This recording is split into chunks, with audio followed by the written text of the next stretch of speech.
ꯑꯍꯥꯟꯕꯗ ꯃꯃꯥꯏꯗ ꯑꯩꯈꯣꯏꯒꯤ ꯄꯥꯎꯗꯔ ꯑꯗꯨꯝ ꯊꯥꯕ ꯑꯗꯨꯒ ꯃꯁꯥ ꯏꯔꯨꯖꯗꯕ ꯑꯗꯨꯒꯨꯝꯕ ꯁꯔꯀꯥꯔ ꯃꯈꯜ ꯑꯃꯅꯦꯕ Mamang chahi singda pangthokkiba Sangai festival adugumna handak chahi ani lebro manungda pangthokadaba Sangai festival asidasu akoi karigumba awonba kharadi adumak uba fanglagani leiriba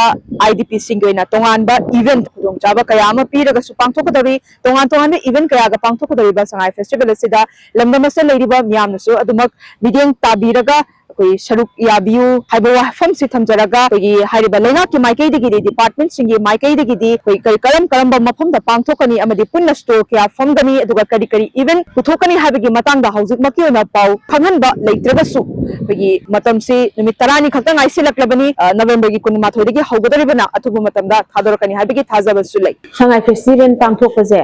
masidi taseng haijaraga di kumai ni na aina haijani kwa mayamgi kwa kumai ni aduga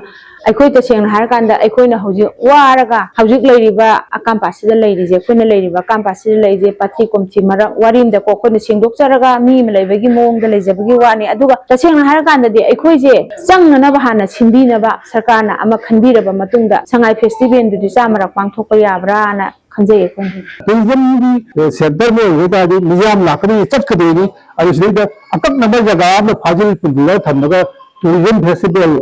पांथोक bye बसे मसीदी अखोइगी कई है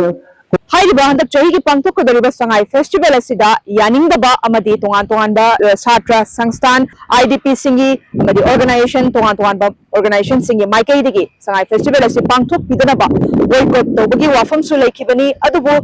हाइखिबा वाफम सिंगदु Sangai festival असि कोई